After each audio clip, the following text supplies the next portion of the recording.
먼 길 아침부터 와주셔서 감사합니다.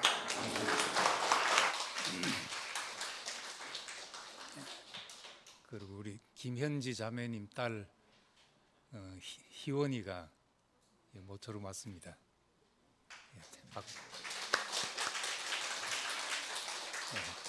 대학 2학년입니다.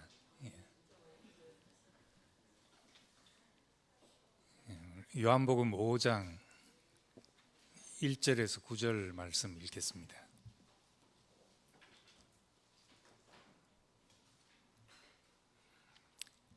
그 후에 유대인의 명절이 되어 예수께서 예루살렘에 올라가시니라.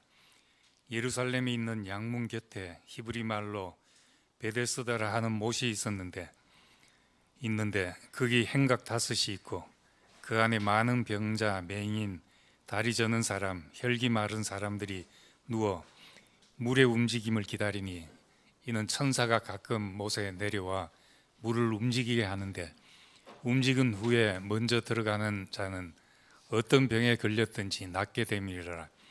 거기 38해 된 병자가 있더라. 예수께서 그 누운 것을 보시고 병이 벌써 오래된 줄 아시고 이르시되 네가 낫고자 하느냐?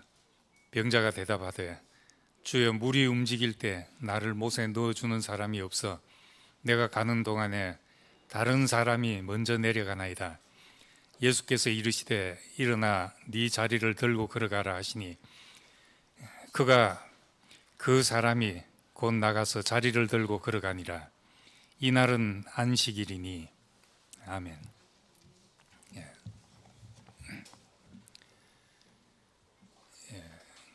우리 이제 성경은 하나님을 경험한 사람들의 이야기입니다. 그리고 신약 성경은 특별히 예수 그리스도를 경험한 사람들의 이제 고백입니다. 이런 하나님 체험, 예수 그리스도를 경험한 사람들의 이야기는 우리도 마찬가지로 체험으로 알 수 있는 것입니다. 이걸 우리는 이제 이해를 추구하지만 우리 이해로 이 모든 것을 재단하기 시작하면 남는 것이 없습니다. 그렇기 때문에 항상 우리는 내가 이해하려고 하고 내 이해를 통해서 받아들이지만은 내 이해라는 것이 얼마나 제한됐는가 하는 것을 이제 꼭 기억하고 있어야 합니다. 그래서 우리는 아직도 이성으로 많은 것이 밝혀지고 우리가 전에 모르던 것을 많이 알지만은 아직도 인간은 모르는 것이 더 많습니다. 더 많은 정도가 아니라 아는 것이 눈곱만큼밖에 되지 않습니다. 우리 망원경으로 이제 천체를 관찰하고 그래서 우주에 대해서 좀 아는 줄로 생각을 했는데 이제 올초인가 제임스 망원경이 이제 만들어져 가지고 관찰하니까 지금까지 알던 것하고는 훨씬 또 다른 우주가 전개되고 있습니다. 어쩌면 앞으로 더 많은 것을 알게 되면 지금까지 우리가 자연에 대해서 우주에 대해서 알던 것이 전부 무효가 될 수도 있는 때가 올지도 모른다는 겁니다. 그러니까 우리는 이제 우리의 이 머릿속에 이해를 통해서 우리가 살아가고 있지만은 이것의 제한도 함께 알고 내 이해로 모든 것을 재단할 수 없다 하는 것을 꼭 알아둬야 합니다. 사람의 이 성경이 그래서 인간이 이해하고 사람의 언어로 기록되었지만은 인간의 언어로 기록된 것 이 속에 하나님의 메시지가 담겨져 있습니다. 그래서 인간의 언어를 그냥 뜯어보면은 아무것도 없지요.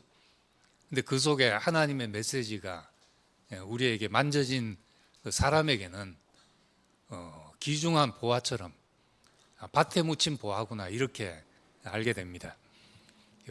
그래서 전 성경을 늘 이 언어 자체에는 번역될 때 물론 잘못된 것도 있고 또 그 당시 사람들의 지식 수준에 제한돼서 기록된 것도 있고 지금 보면 아닌 것도 있을 수 있지만은 그렇지만 밭에 묻힌 보화와 같다. 흙에 묻힌 보화와 같다. 인간 언어 속에 담긴 하나님의 언어가 이 속에 있다. 우리 그렇게 읽게 됩니다. 그래서 하나님의 말씀은 이제 내게 언제나 무궁무진하다 이렇게 고백할 수밖에 없습니다. 이 베데스다 연못에서 이제 38년 된 병자를 이제 고친 사건이 여기 나옵니다. 이것이 이제 세 번째 이적이지요. 이 병자를 고친 사건이 오늘 9절 끝에 이 날이 안식일이니 이 고친 날이 안식일이네 하면서 이제 안식일 논쟁으로 그 비화됩니다. 요한복음은 이렇게 어떤 사건이 메시지와 연결되도록 그렇게 기록했고 우리는 이 사건 속에서 하나님의 메시지를 읽어내는 것이 우리가 하나님의 말씀을 이제 듣고 양식을 먹는 일입니다. 38년 된 병자가 그 베데스다라는 연못에서 가끔씩 물이 솟는 요즘 말로 하면 간헐천이죠. 한 번씩 물이 솟구치고 하는 그런 간헐천인데 그 당시 사람들의 지식 수준으로는 왜 그렇게 되는지 몰랐기 때문에 천사가 와서 물을 움직이게 하는 모양이다 이렇게 생각했습니다. 그리고 이게 뭐 온천인지 뭔지 모르지만은 그 물에 가장 먼저 뛰어드는 사람이 낫는다는 생각을 가지고 그 주변에 그 행각의 사람들이 환자들이 바글바글 모여 있는 이제 그런 곳입니다.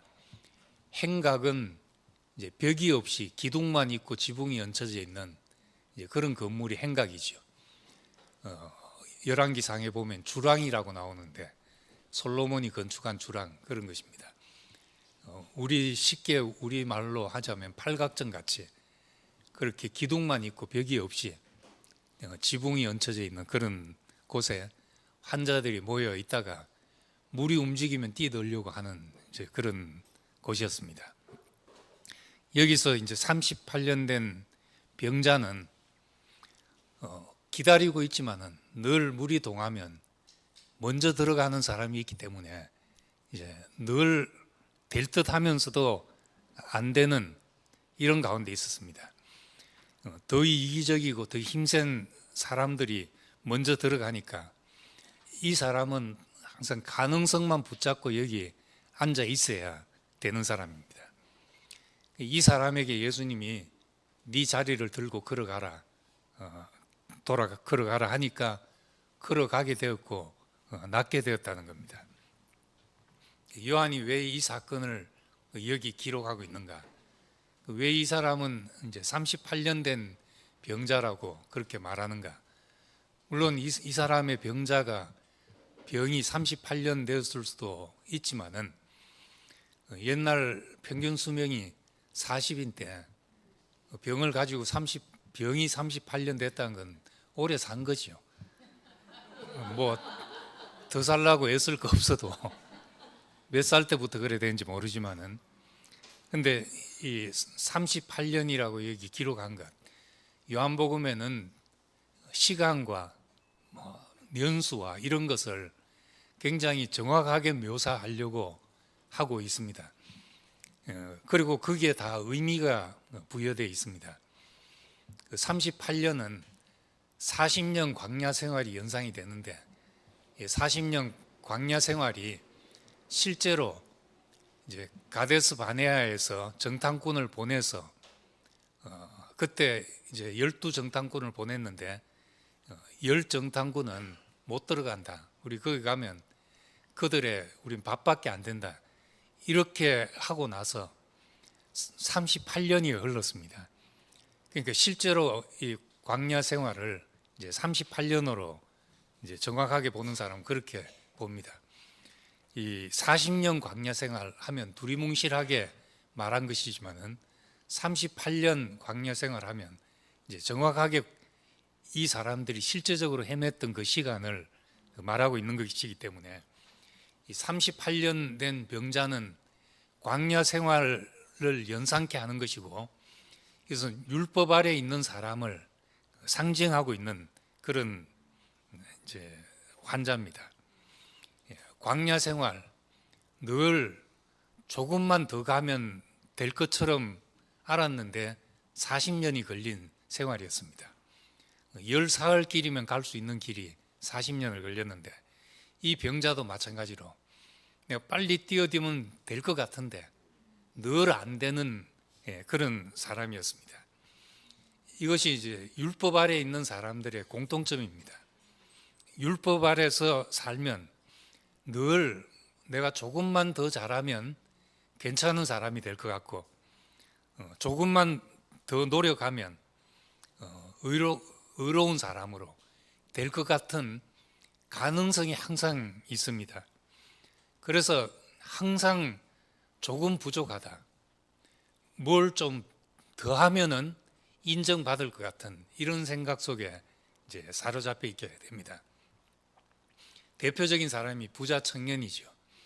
이 부자 청년은 율법을 다 지키고 어려서부터 율법을 지켰습니다. 이런 사람이었습니다.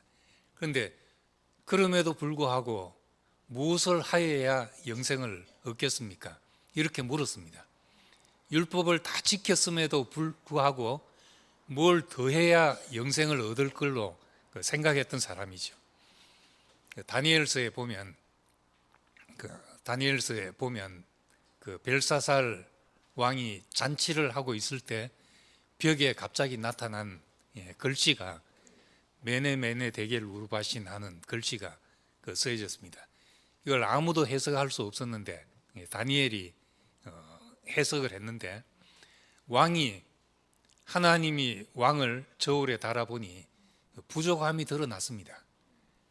왕의 나라는 이제 그 메대와 파사에게 왕의 나라가 넘겨질 것입니다 하는 글자로 해석이 되었고, 그날 밤에 이제 이 페르시아 왕이 쳐들어와서 이제 바벨론이 멸망하는 그런 날이 되었습니다.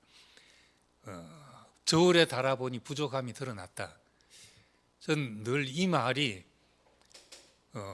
나를 이야기하는 것처럼, 그렇게 율법 아래 있을 때 늘 이 말이 생각났습니다. 내 자신이 답답하고 무엇이 안 된다고 생각하고 부족함이 있다고 생각이 들 때는 이 말씀이 꼭 나에게 하는 것처럼 하나님의 저울에 달아보니까 부족함이 드러났다. 늘 그렇게 평가된 사람으로 이제 여겨졌던 겁니다.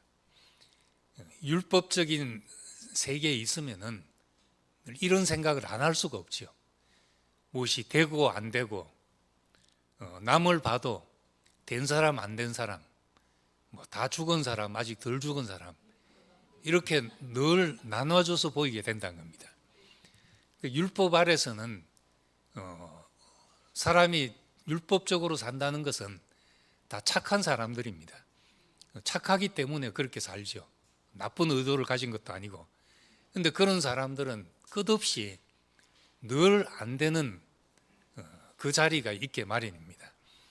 그 사람의 행위로 얼마나 해야 온전해지는가, 이건 끝이 없는 문제입니다. 사람은 본성적으로 율법적입니다.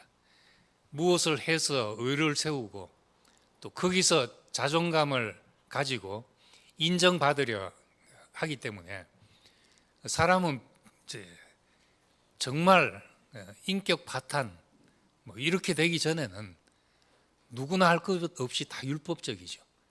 다 반듯하게 살고 싶고 다른 사람이 인정하는 행위를 내세우고 싶고, 그런 것이 없는 사람이 누가 있겠습니까? 그런데 그것이 율법적이라는 말입니다.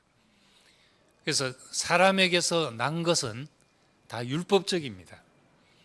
하나님께로서 난 것은 이건 하나님의 행위를 보게 하는 것이니까 우리에게는 은혜지만은, 사람에게서 난 것은 늘 내가 뭘 했다, 저 사람이 뭘 했냐, 그렇게 볼 수밖에 없습니다. 율법은 모세에게서 받았고 은혜와 진리는 그리스도를 통해서 왔다. 이렇게 이제 구분하는 이유는 사람은 무엇을 해서 될 줄로 생각하는 사람은 다 이 모세에서 난 율법의 틀을 벗어날 수가 없기 때문입니다. 그래서 다른 사람을 향해서도 늘 뭘 왜 하냐 안 하냐, 뭐 이걸 아냐 모르냐 이렇게 평가하기 때문에 뭘 하냐 안 하냐, 아냐 모르냐의 잣대를 자기에게 들여다 대면 정죄받지 않을 사람이 없습니다. 그렇기 때문에 그렇게 남을 판단하는 사람은 항상 이중잣대를 가지게 돼 있습니다. 나를 평가하는 것과 다른 사람을 평가하는 것이 다릅니다. 다른 사람을 평가하는 만큼 자기를 평가하면 아프지요, 늘. 남의 눈에 들보를 티를 보는 사람은 자기도 같이 봐야 하기 때문에 아파야 되죠. 그런데 안 아픈 이유는 이중잣대를 가지고 있기 때문에 그렇습니다. 나한테는 관대하고 남한테는 정확한 잣대를 들이대고, 그래서 내로남불이 되는 거죠. 흙으로 지어진 인간 자체가 흙으로 지어졌는데 너한테 흙 묻었다 이 이야기하면 무슨 의미가 있겠습니까? 이미 흙인데 흙 묻은 거 가지고 이야기해봐야 아무 소용이 없습니다. 그 속에 보화가 있다, 이래야 우리가 살아나는 이야기가 되지 않겠습니까? 그래서 이 사람이 어떻게 살아났는가, 우리 깊이 들여다볼 필요가 있습니다. 물론 예수님이 병 고치는 능력이 있어서 병을 고쳤다, 그렇게 생각하고 지나갈 수 있지만은 그건 우리에게 해당 사항이 없을 수도 있는 문제입니다. 근데 이 38년 된 병자에게 네가 낫고자 하느냐, 그러면서 일어나서 네 자리를 걷어가지고 걸어가라. 지금 걷을 수 없는 사람, 병자에게 일어나서 네 자리를 걷어가지고 그냥 가라, 이렇게 말했다는 것은 예수님은 이 병자를 걸을 수 있는 사람으로 보셨다는 겁니다. 당신은 더 이상 병자가 아닙니다. 그렇게 보셨다는 거죠. 아버지의 시각으로 보니까 온전한 사람으로 보셨다는 겁니다. 우리에게 요한복음 1장부터 말씀하고 있는 것은 빛이 비쳤다, 그 안에 생명이 있었으니 이 생명이 사람들의 빛이다, 빛이 왔을 때 사람들이 어두움을 더 사랑했다, 이렇게 이야기를 하고 빛에 대해서 이야기합니다. 빛이 비쳤다 하는 것은 다른 시각이 우리에게 열렸다는 겁니다.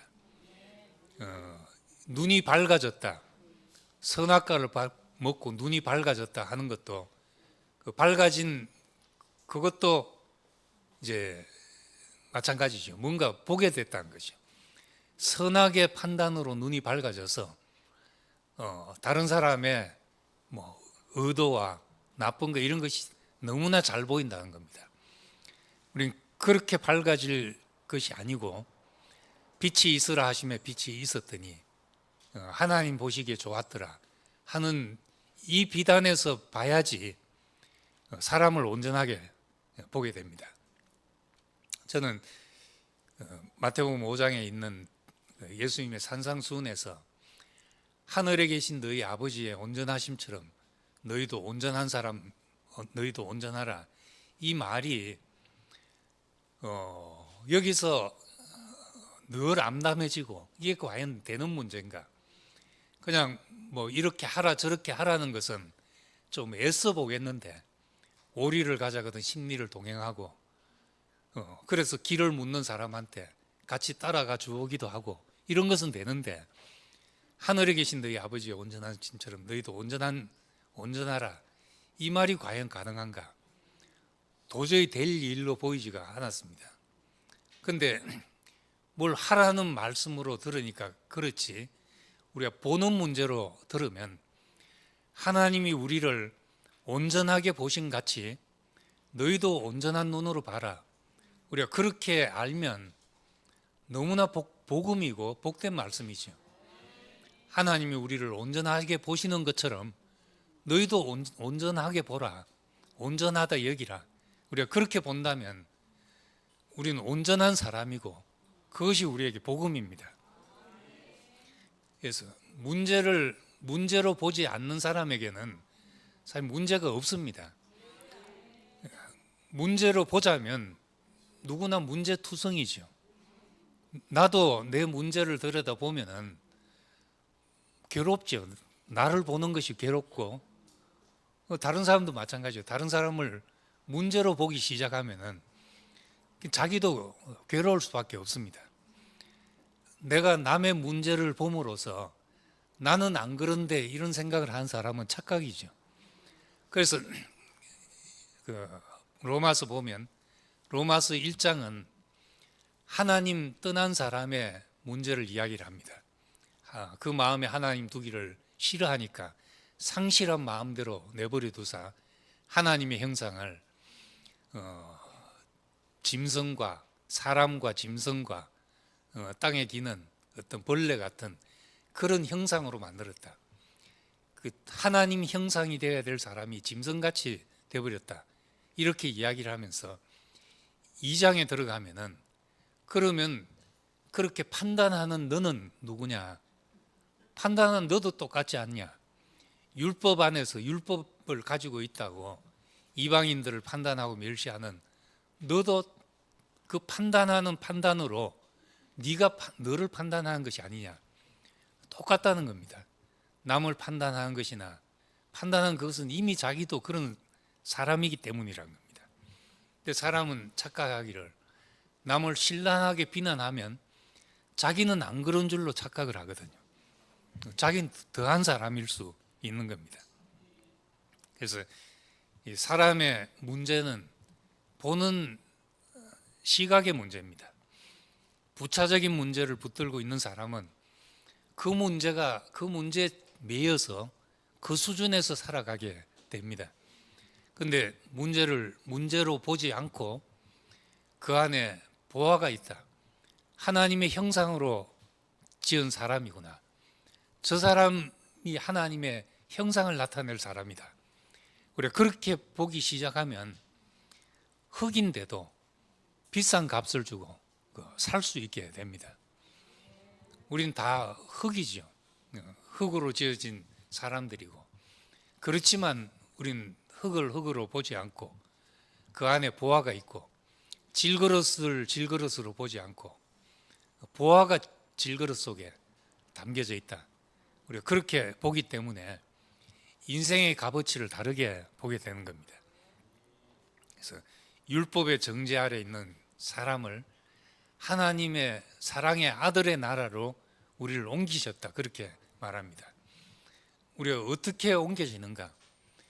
일상은 똑같잖아요. 교회 와서 막 충만하게 모든 것을 다 안 사람처럼 충만해졌다가도 집에 가면 똑같고 직장 가면 또 똑같은 일을 해야 되고 똑같습니다. 똑같은데도 불구하고 우리를 사랑의 아들의 나라로 옮기셨다고 그렇게 말합니다. 사랑의 아들의 나라. 아들을 볼 때는 우리가 흠을 보고 싶어 하지 않거든요. 사랑하는 사람은 흠을 보고 싶어 하지 않는다는 겁니다. 사랑은 허다한 허물을 다 덮는다. 그렇게 했죠. 근데 마음에 안 들면은 무엇을 동원해서라도 마음에 안 든 이유를 찾아내야 됩니다. 그래야지만 내 의가 손상받지 않죠. 그냥 무조건 밉다 이런 말은 나만 나쁜 사람 되기 때문에 그렇게 말을 못하죠. 꼭 미운 사람은 이유를 대게 마련입니다. 그래서 내가 봐도 늘 이 이유보다 미워하는 마음이 먼저 있는 거구나. 그래서 이유를 갖다 대는 거죠. 그 뒤집어서 좋아지면은 오히려 내가 좋아하는 이유를 찾게 되거든요. 사람의 논리라는 것은 정말 감정의 하수인밖에 안 되는 거죠. 감정이 먼저 자리 잡고 그걸 내가 말하기 위해서 논리를 갖다 붙이는 것에 불과한 겁니다. 율법의 정죄 아래에 있었던 사람을 사랑의 아들의 나라로 옮기셨다. 우리가 그렇게 옮겨진 사람이 되면 하늘에 계신 너희 아버지께서 우리를 온전하게 보신 같이 우리도 온전하게 사람을 보게 됩니다.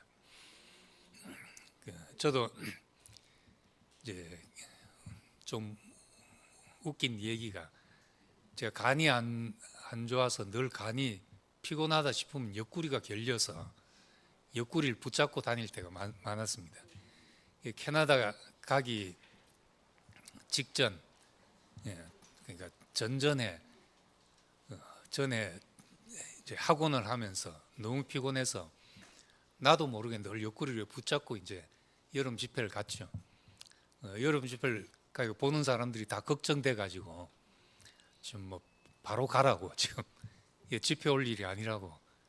집회 가서 이제 병원에 가서 하루 입원해 가지고 며칠 입원하라는 걸 이제 하루 입원해서 검사를 해보니까 이제 비장이 2배로 부었다고 그러더라고요.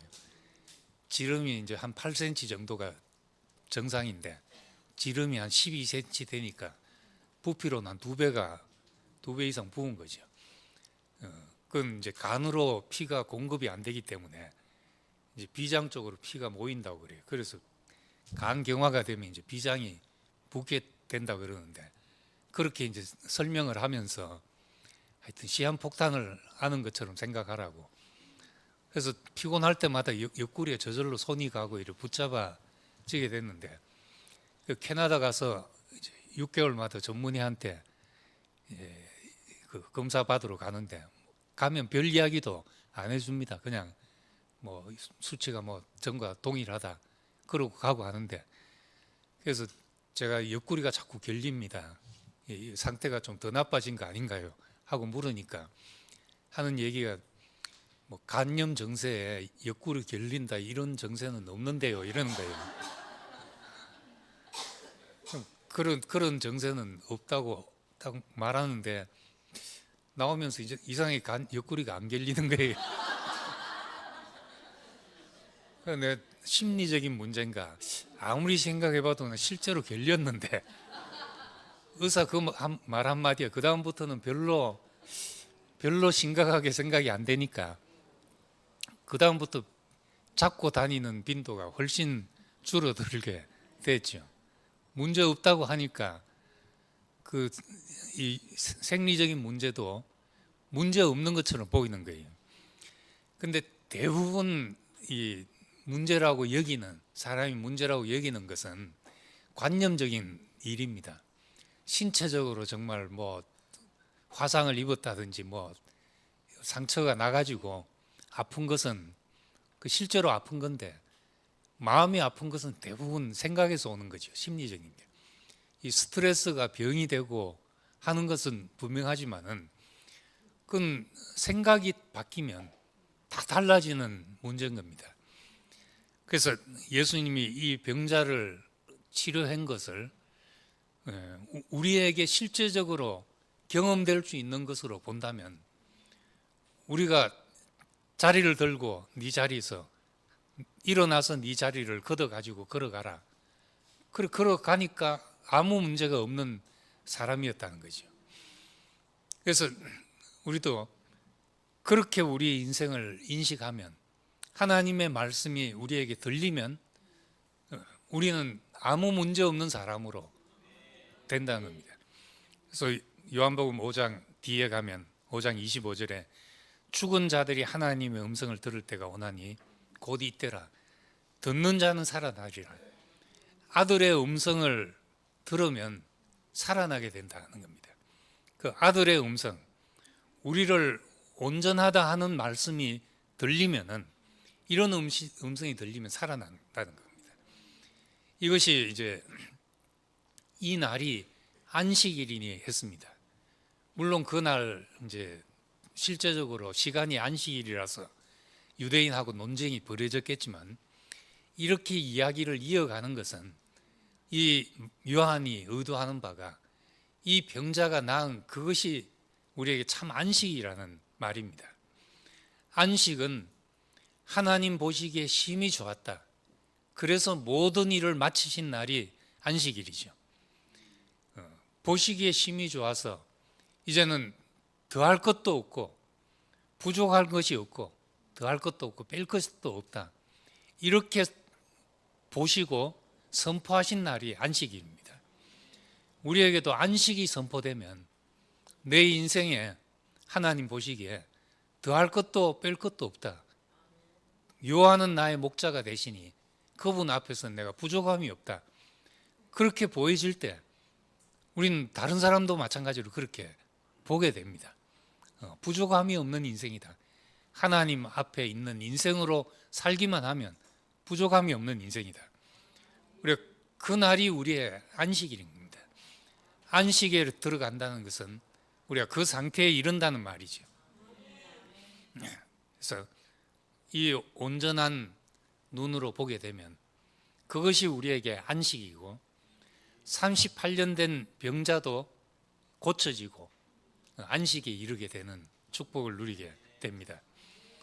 그래서 이 요한의 그 의도, 이것을 다 기록하자면, 낱낱이 기록하자면 세상이라도 두개 부족하지만 이것을 기록하면 너희로 하여금 그 예수가 그리스도인 믿고 영생을 얻게 하려 함이라, 생명을 얻게 하려 함이라, 하나님 앞에서 살게 하는 그 힘을 얻게 하기 위해서 이것을 기록했다는 겁니다. 그럼 이 38년 된 병자를 기록한 것도 마찬가지죠. 우리가 다 그런 사람입니다. 율법 아래서 율법의 눈으로 우리를 보고 있을 때 자신에 대해서 안식에 이르지 못하고, 또 그러고 다른 사람을 봐도 안식이 안 되는, 늘 갈등이 있고 벽이 있고 이 상태에 머물게 됩니다. 근데 우리 말을 하든지 안 하든지 내가 참 안식에 있으면 다른 사람한테 느껴집니다. 이게 저 사람 안에 판단이 없구나, 정죄가 없구나. 그때 사람은 마음이 열리게 되죠. 짐승들도 처음 대할 땐 다 경계를 가지고 대하잖아요. 근데 짐승 길을 잘 들이는 사람들 보면은 짐승의 마음을 알아서, 개도 이렇게 바로 정면으로 다가가면 짐승들은 그건 공격으로 생각을 한답니다.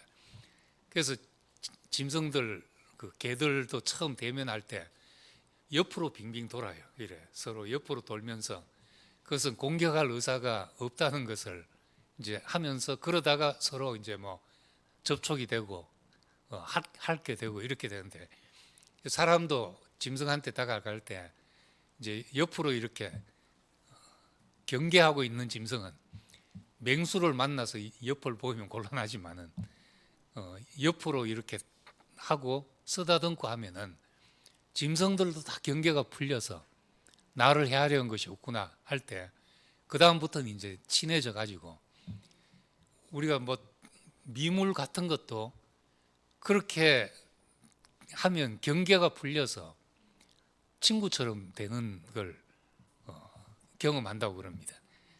사람 더더욱 마찬가지죠. 사람 안에 이렇게 우리가 아들의 나라로 옮겨져서 참 안식에 이르러서 우리도 다른 사람에게 일어나서 네 자리를 들고 걸어가라, 이런 말을 할 수 있지 않겠습니까? 아무 문제 없다, 이 말을 우리가 하게 되면 거기서 우리는 하나님의 뜻대로 살 힘이 생겨나고 영원히 소생함을 얻는다는 겁니다. 우리가 전에 다 38년 된 병자였는데, 우리가 이걸 고치려고 애쓰는 세계에서 늘 조금 더 해야지, 조금 더 하면 될 듯 안 되는 사람이었습니다. 근데 이제 아들의 음성을 듣고 아들의 말씀을 듣고 안식에 이르러서 요한 나의 목자시니 부족함이 없다, 우리가 그렇게 고백하는 사람이 되었습니다. 이래 아들의 나라로 우리를 옮기신 것을 감사드립니다. 예, 기도하겠습니다.